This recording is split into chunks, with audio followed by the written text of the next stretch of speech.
In the cold silence of space, an old research station floated near a dying red planet. Inside the station, a human engineer named Ethan Cross worked alone, fixing broken machines and sending reports that no one ever answered. He had been alone for months, maybe years, since the colony shut down. His only company was the sound of the station's engines and the blinking lights that reminded him he was still alive. One night, while checking the radar, Ethan saw something strange on the screen. A small object was drifting toward the station, moving slowly but with purpose at first.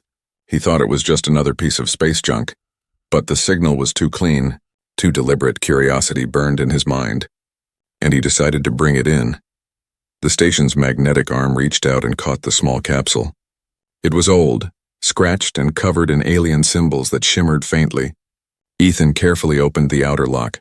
Cold air escaped from the capsule, and inside he saw something that made his heart stop. There was a small girl lying in a clear pod filled with blue light. She looked human, but not completely. Her hair was silver, her skin pale and glowing slightly. Her eyes were closed and tears were frozen on her cheeks. The pod's screen showed weak life signs, a slow heartbeat, and one strange message written in alien text. Ethan translated it slowly with his computer, and the words appeared on the screen. Subject A9, last request, to be someone's daughter. Ethan stared at the message, trying to understand. He checked again, thinking maybe it was a translation error. But no, the words were clear. To be someone's daughter. The pod began to beep, her life support failing. Ethan had to act fast. He connected the pod to the station's power and began to restore the systems. The girl's breathing returned slowly, her chest rising and falling like she was dreaming.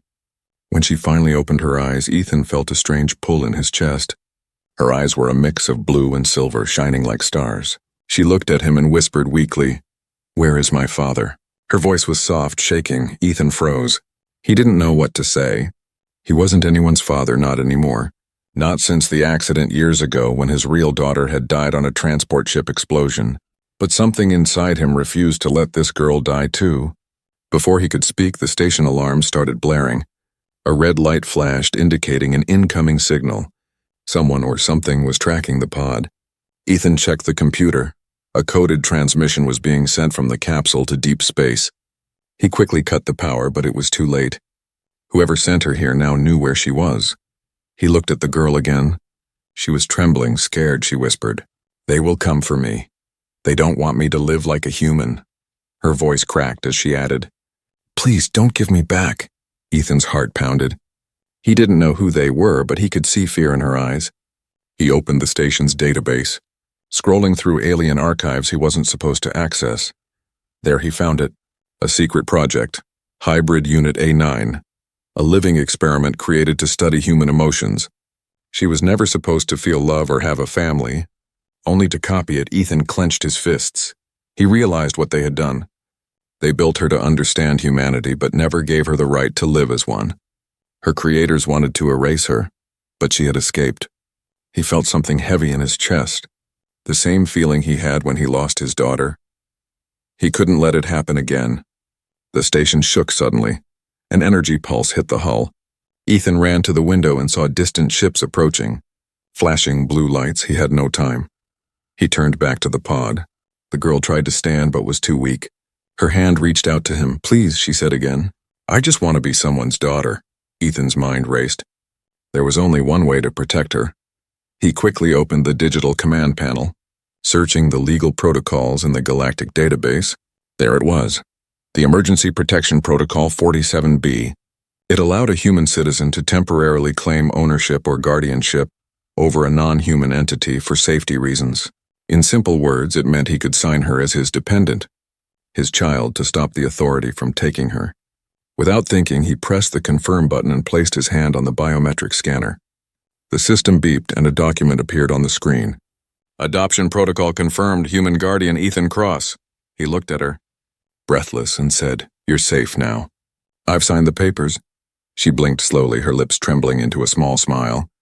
"Father," she whispered, and for the first time in years, Ethan felt warmth in his chest. The station lights flickered again as the alien ships came closer. But Ethan didn't care. He had made a promise to protect her. No matter what, outside the stars glowed brighter, and the silence of space carried a new heartbeat. The story of a lonely man and an alien girl who only wanted to be loved had just begun, and somewhere far beyond the dying planet, powerful eyes watched them, preparing to reclaim what they believed was theirs. But Ethan Cross had already decided she wasn't a weapon or a project. She was his daughter now, and he would fight the universe itself to keep her safe. The red dust of Mars swirled outside the glass walls of Ethan's hidden outpost. The old human shelter stood alone among ancient rocks, half buried, half forgotten. Inside, soft light flickered as the alien girl, Lyra, slowly opened her eyes. Her breathing was steady now, her silver hair falling gently across her face. For a moment, she looked almost human, fragile and calm. Ethan sat nearby, watching her wake up, a warm drink in his hands. He still couldn't believe what he had done. He had signed the papers. He had claimed her as his daughter. Lyra turned her head and looked at him. Her eyes glowed faintly blue. "Good morning, Father," she said softly. Her voice carried both innocence and something ancient. Ethan smiled awkwardly. "You don't have to call me that," he said. But Lyra shook her head. "You signed the papers. That makes it real," she said with a tiny smile. Ethan looked away, his chest tight. It had been so long since anyone called him that word. Days passed and Lyra began to learn. She watched Ethan fix machines and asked endless questions. Why does the sun look red here? Why do humans dream? Why does sadness make your eyes wet? Ethan tried his best to explain, though sometimes he didn't know the answers himself.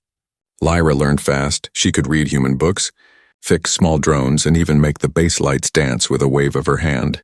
She had a strange connection with machines. They obeyed her without wires, as if she whispered to their hearts. But strange things began happening at night. When Lyra slept, the entire outpost would hum quietly. The air shimmered faintly around her, lights flickering in rhythm with her dreams. Ethan noticed his broken machines slowly repairing themselves without him touching them. One morning, he found the old radio system fully restored. The signal screen glowed with a single word written in alien symbols: home. Ethan's stomach tightened. He quickly shut the radio off. He didn't tell Lyra what he saw. He didn't want her to worry, but he began to watch her closely. She was kind, gentle, yet there was something inside her, a power she didn't understand. One evening, while fixing a damaged drone, Ethan cut his hand on a sharp metal edge. Blood dripped down his wrist. Lyra gasped and rushed to him. She placed her small hand over the wound. A warm light spread from her palm, and within seconds the cut disappeared. Ethan stared at his healed skin in shock. Lyra looked frightened. "I didn't mean to," she whispered. "It just happened." Ethan gently held her hand and said, "It's okay, Lyra. You helped me." But deep inside, he felt uneasy. No human or machine had ever healed that fast. Later that night, Ethan opened the encrypted adoption file he had signed. There was fine print he hadn't noticed before. It said the Guardian's DNA was linked to the hybrid's life force. If she died, the Guardian could be affected. He froze, realizing that saving her might have already changed something in him. The next morning, Lyra stood near the observation window, watching the Martian sunrise. "It's beautiful," she said. "It looks like the sky is bleeding light," Ethan joined her. "Yeah, it's beautiful but lonely," he replied. Lyra turned to him, her voice quiet. "Father, what does it mean to be human?" Ethan thought for a long time before answering. "It means to feel, to make mistakes, to love, and to keep trying even when everything seems lost." Lyra nodded slowly, as if memorizing his words. Hours later, while Ethan was checking the energy systems, he noticed strange numbers flashing on the monitor. It was a signal, the same beacon he had shut off back on the station. It was sending coordinates again. Ethan traced the source and felt his heart drop. The signal wasn't coming from the machines. It was coming from under Lyra's skin. He called her into the lab gently. "Lyra, I need to run a scan, okay?" She nodded, trusting him. He activated the holographic scanner, and a thin red beam traced across her body. The screen showed a small glowing crystal buried near her collarbone. It pulsed softly, sending out coded transmissions. "What is it?" she asked nervously. Ethan sighed. "It's a tracker. It's been sending signals since the day I found you." Lyra's hand shook. "Then they know I'm here," she said in fear. Ethan reached for her shoulder. "We'll figure it out. I won't let them take you." Suddenly, the power flickered, and the ground trembled slightly. Ethan checked the radar. Multiple heat signatures were entering the Martian atmosphere. Fast, organized military. His worst fear was true. They had found them. Lyra looked at him, tears forming in her glowing eyes. "They'll destroy you if you protect me," she whispered. Ethan shook his head. "They'll have to go through me first." He quickly began packing supplies. Oxygen tanks, thermal gear, old transport maps. Lyra tried to help, but her hands were trembling. "Why do you risk so much for me?" she asked. Ethan stopped and looked at her with sad eyes. "Because once I lost my daughter, I couldn't save her, but maybe, just maybe, I can save you." Outside, thunder roared across the thin Martian sky as enemy ships pierced the clouds. Dust storms swirled violently. The sky turned dark red. Lyra reached out, taking Ethan's hand. Her touch was warm. "Then we run together," she said. Ethan nodded, activating the hidden tunnel door beneath the floor. The lights turned blue as the passage opened. As they disappeared into the underground tunnels, the outpost above exploded under the first alien strike. Flames and dust swallowed the place that once gave them safety. But beneath the chaos, the human and the alien girl kept moving, guided by one fragile hope, that somewhere on this red planet, there was still a chance for a new beginning. Lyra's glowing eyes pierced the dark tunnels and her soft voice broke the silence. "Father," she whispered, "if I don't make it, promise me you'll keep believing in what makes you human." Ethan squeezed her hand tightly. "You're not going anywhere. We'll both survive," he said firmly.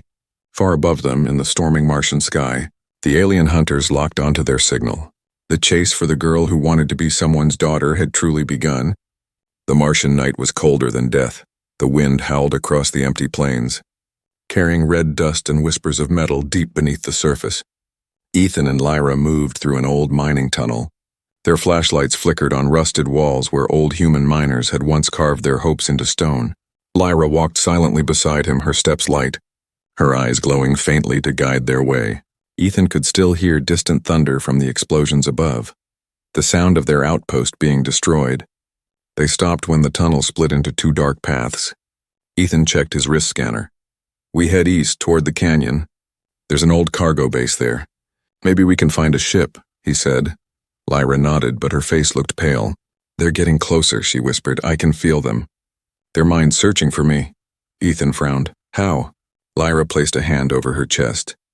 "The signal in me, it connects to them, even when I don't want it to." Ethan clenched his jaw. He hated the thought that something inside her could betray them. "We'll find a way to stop it," he said, "but first, we need to survive the night." They continued walking until they reached an underground river of glowing minerals. The air shimmered blue around them, giving the cave an almost dreamlike beauty. Lyra stared at it, eyes wide. "It's beautiful," she said softly. Ethan smiled faintly. "Yeah, even Mars hides its miracles." They rested for a moment near the glowing rocks. Ethan took out a small energy cell and began repairing their communicator. "If I can boost the signal, maybe we can send a message to one of the resistance colonies," he said. But Lyra was quiet, staring into the glowing water. "Father," she said suddenly, "why do you keep saving me?" Ethan stopped working, his hands shaking slightly. "Because you deserve to live," he replied. "Because no one should be treated like property." Lyra looked down. "I wasn't made to live. I was made to understand humans, to copy your emotions. I'm not real," she whispered. Ethan reached out, lifting her chin gently. "You feel pain, love, fear. You're more real than most people I've met," he said. Lyra blinked as a tear fell down her cheek. Glowing like liquid light, the ground shook again. Dust rained from the ceiling. Ethan pulled her to her feet. "They've landed," he said. The sound of heavy footsteps echoed through the tunnels. Metallic and sharp, the hunters were close now. They moved like shadows, using scanners and energy beams to track life signs. Ethan turned off their lights, grabbing Lyra's hand. "Stay close," he whispered. They moved in silence, breathing slowly, heartbeats echoing in the darkness. Suddenly, a bright beam cut through the tunnel. "There!" a mechanical voice shouted. Energy bolts exploded against the wall. Ethan dragged Lyra behind a fallen pillar. Rocks crumbled around them. Lyra covered her ears, trembling. Ethan pulled out his plasma cutter, a weak tool, but all he had. He fired a burst toward the attackers, sparks lighting the darkness. "Run!" he shouted. Lyra hesitated. "I can't leave you," she cried. "Go!" Ethan ordered. She ran, her feet barely touching the ground. her glowing hair trailing behind her like silver fire. The hunters advanced quickly, 3 figures in black armor, their visors glowing red. They moved like machines, no hesitation, no mercy. Ethan ducked behind a wall, breathing hard. One of the hunters scanned the area. Human signature detected, it said. Priority target, the Guardian. Ethan cursed under his breath. He threw a smoke charge and crawled through a narrow tunnel. Lyra reached a dead end, a chamber filled with old mining equipment. Her heart raced. She could hear Ethan fighting behind her, sounds of plasma fire and collapsing rock. Tears filled her eyes and something inside her snapped. The glowing lines on her skin flared brighter. Her voice trembled as she whispered, "Stop!" A powerful wave of energy pulsed from her body. Every machine in the chamber activated at once, drills spinning, engines roaring. The shockwave hit the tunnel, knocking the hunters off balance. Ethan fell to his knees, covering his face from the blast of light. When it faded, silence returned. Ethan opened his eyes and saw Lyra standing in the middle of the chamber, her hair floating around her like strands of light. The machines around her were still moving slowly, obeying her without command. "Lyra," he said softly, approaching her. "You have to control it. You'll hurt yourself." She looked at him with glowing eyes full of tears. "I didn't mean to. They were going to kill you," she said. Ethan placed his hands on her shoulders. "You saved me," he whispered. "But we have to move before more of them arrive." He noticed then that Lyra's skin had faint cracks of light, like glass under pressure. "What's happening to you?" he asked. She shook her head. "My body. It's rejecting the environment. I wasn't built to survive long outside the lab." Ethan felt panic rise in his chest. "No, I won't let that happen," he said.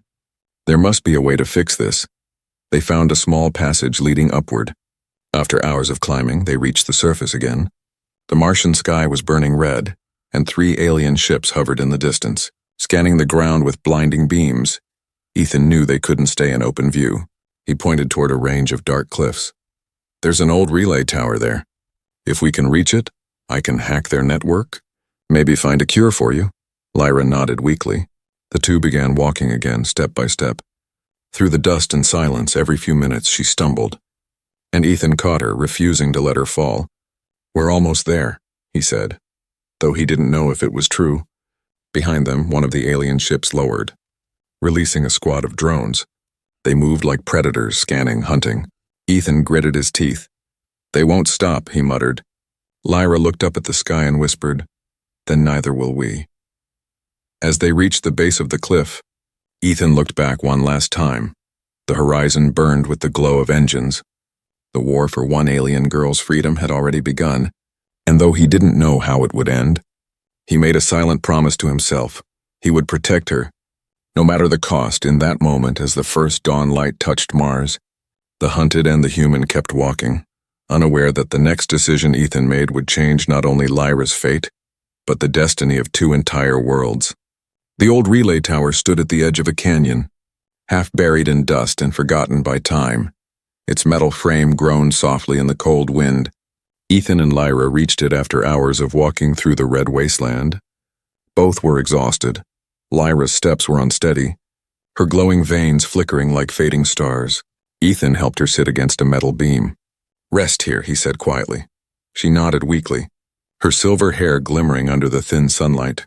Ethan climbed up the tower, brushing away years of rust. He connected his wrist console to the main power grid. The screen blinked, showing fragments of alien code. Come on," he muttered, trying to override the encryption. He had to find a way to shut down her internal signal before the hunters located them again. His hands shook as he worked, wires sparking in the thin air. Below, Lyra watched him silently. After a few minutes, Ethan downloaded a portion of the data. The screen displayed something he didn't expect. A full genetic blueprint labeled Project Daughter, Prototype A9. His heart pounded. He scrolled through the file. The data revealed everything. Lyra was the final experiment in a long line of failed attempts to mix alien and human DNA. Her creators had given her one impossible goal: to understand love. If she succeeded, they would prove that humans were more than emotion. They were evolution. Ethan clenched his fists. "They used her like a lab rat," he whispered angrily. Then his eyes caught another line. Failsafe. Life limited to 30 planetary rotations outside the lab. He froze. That meant Lyra was dying, slowly, and nothing could stop it unless her DNA was rewritten. He looked down at her sitting quietly below the tower, unaware of what he had just learned. When he climbed back down, she smiled faintly. "Did you find something?" she asked. Ethan hesitated, then forced a small smile. "Yes, a way to fix the signal, but it's going to take time," he said. He didn't tell her the truth, not yet. He couldn't bear to see that light fade from her eyes. That night, they built a small fire near the tower. The sky above them shimmered with distant stars. Lyra sat close, staring at the flames. "I remember flashes," she said softly. "Cold rooms, bright lights. Voices talking about feelings they couldn't understand. They said I was too human." Ethan listened quietly. "You're not too human, Lyra. You're perfect the way you are," he said. She looked up, her voice trembling. "Then why do I feel pain when you look sad?" Ethan's chest tightened. "Because you care," he said. "That's what makes you alive." Lyra smiled, her eyes glimmering. "Then maybe being alive is worth the pain," she whispered. Suddenly, the tower's screen beeped. A warning message flashed. "Incoming transmission detected." Ethan rushed to it. His heart sank when he saw the signal origin. It came from a Galactic Authority command ship in orbit. A familiar voice echoed through the static. "Ethan Cross, surrender the asset. You have violated interspecies protocol." It was Commander Thalrin, the man who led the Alien Research Division. Ethan grabbed the mic, his voice sharp. "She's not an asset.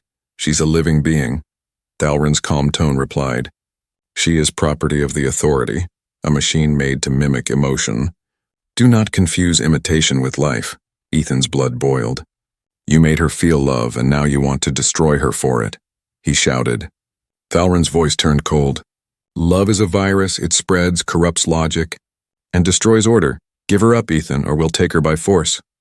Ethan slammed the console off. Breathing heavily, Lyra had been listening quietly. "They're afraid," she said softly. "Afraid of what I might become." Ethan looked at her and said, "Then we'll show them what real humanity means." He worked through the night, linking the alien files to his engineering system. His plan was dangerous. He would rewrite her genetic code using his own neural patterns. Combining human emotion with alien structure, it was madness, but it was their only chance.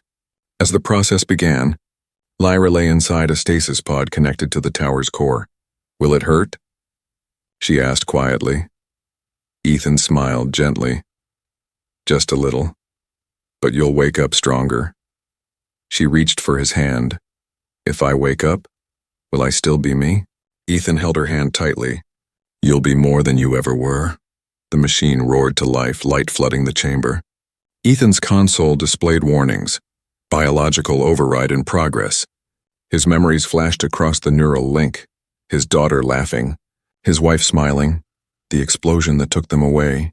Lyra saw it all through the shared link. Tears rolled down her face. "You lost her," she whispered through the connection. "That's why you saved me." Ethan's voice echoed in her mind. "I couldn't save her, but maybe I can save you." The light grew brighter, circuits humming like a heartbeat. Then everything went silent. Ethan collapsed beside the pod, his strength fading. The machine powered down slowly, smoke rising from the cables. When Lyra opened her eyes, they were no longer just blue. They shimmered with golden sparks, the reflection of human memory mixed with alien light. She sat up weakly and looked at Ethan lying beside her. "Unconscious, father," she whispered, touching his face. He opened his eyes slowly, smiling faintly. "It worked," he said softly. "You're alive." But his voice was fading. He had transferred a part of himself into her system to stabilize her DNA. She was now a blend of both worlds, alien design and human soul. Tears streamed down her cheeks. "You gave me life," she said. Ethan smiled weakly. "No, Lyra, you gave me back my purpose." His hand dropped, his eyes closing as he lost consciousness. Lyra held him tightly, feeling his fading heartbeat. "Don't leave me," she whispered, but deep inside, she felt something, his presence still there. Faint but alive, not in his body, but within her, outside. The first light of dawn touched the red horizon. The tower's systems came alive again.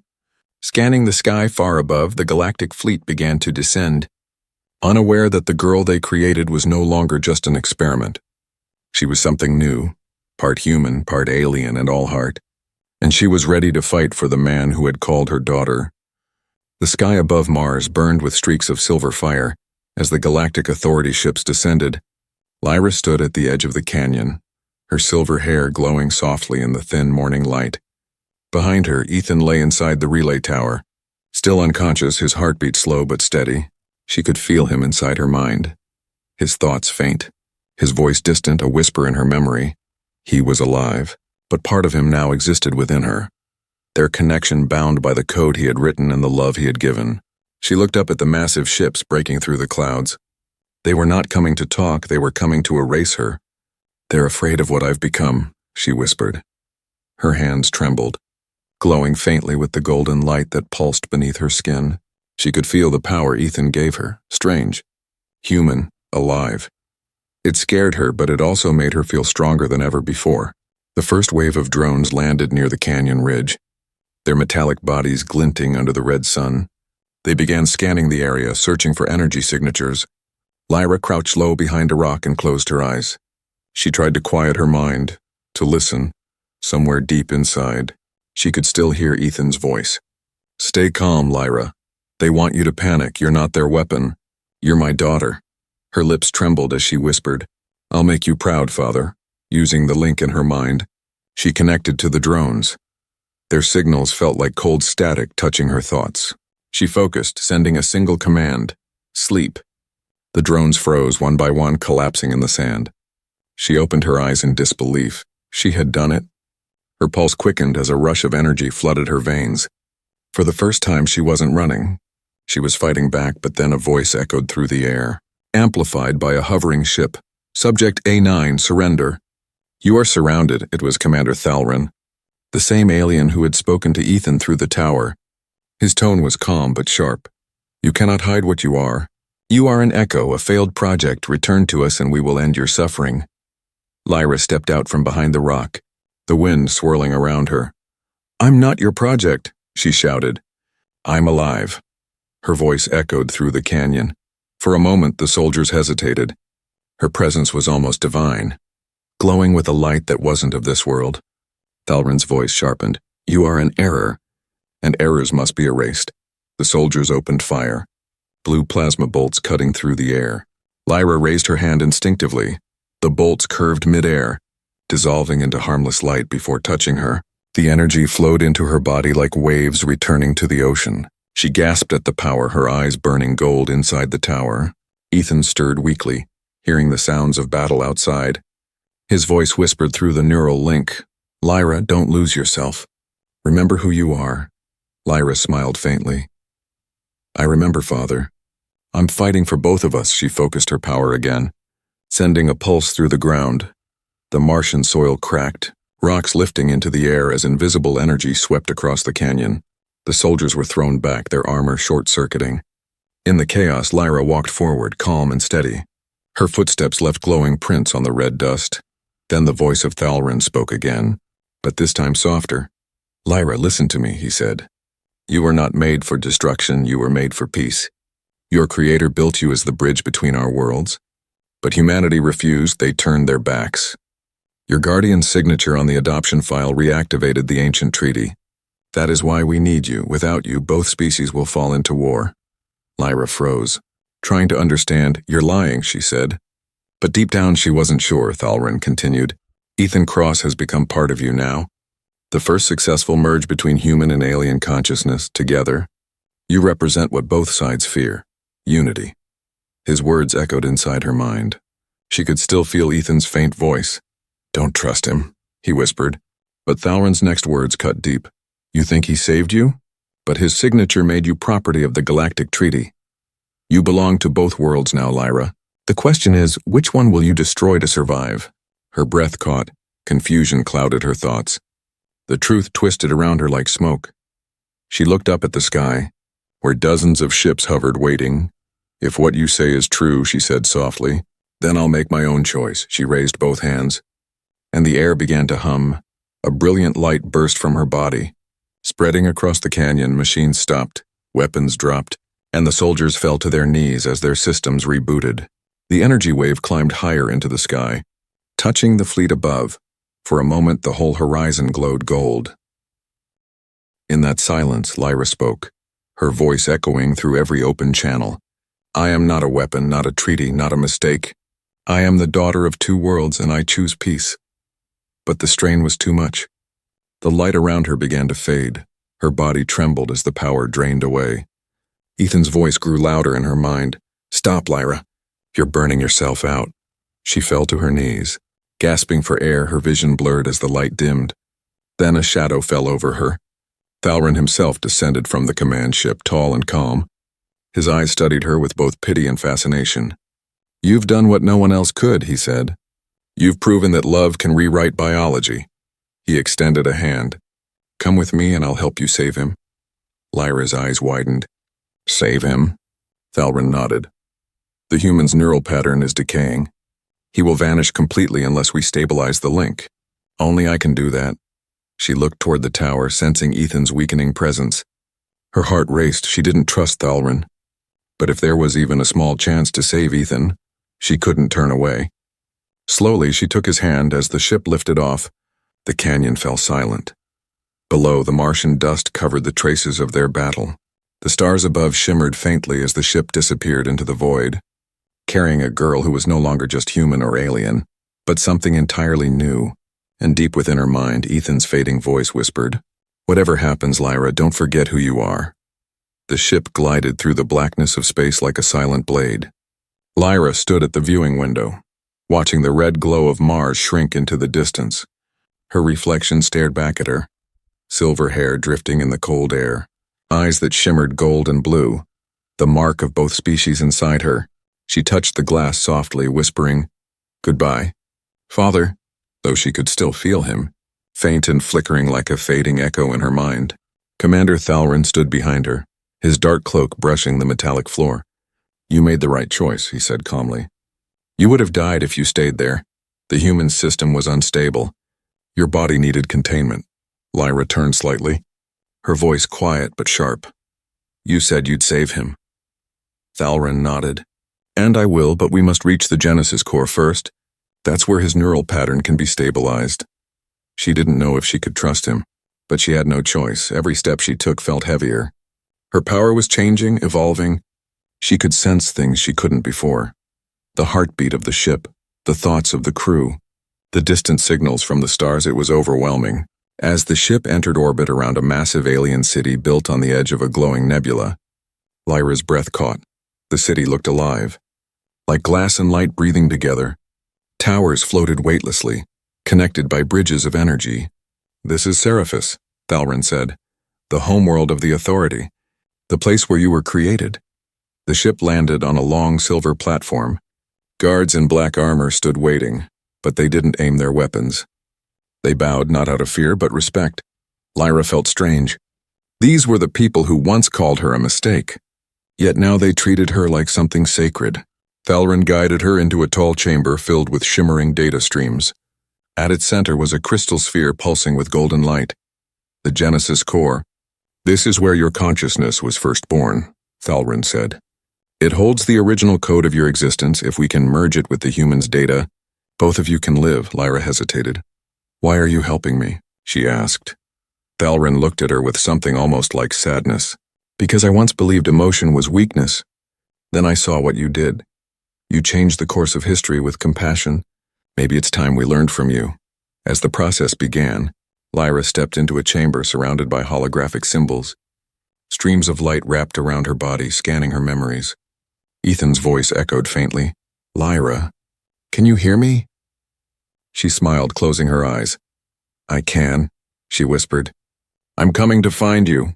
Inside the system, reality melted away. She stood in a world of light and sound.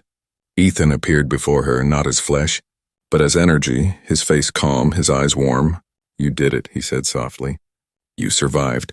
Lyra reached out, touching his hand. I couldn't leave you behind, she said. Ethan smiled. You've grown stronger than I ever imagined.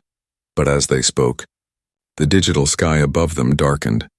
A deep vibration shook the ground. Thalrin's voice echoed through the system. Warning, external breach detected. Suddenly, thousands of dark shapes appeared around them. Fragments of corrupted code. Remnants of the Authority's failed experiments. They screamed and twisted, trying to devour the data stream. Ethan pulled Lyra closer.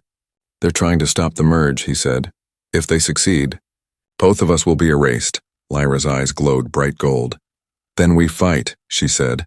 They moved together through the storm of corrupted energy. Lyra unleashed waves of golden light, burning away the darkness.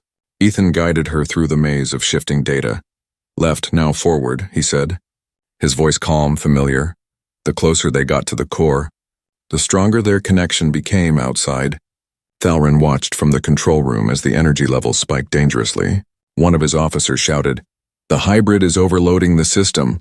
Thalrin's eyes stayed on the monitor. "Let her finish," he said. "She's rewriting the code of both species."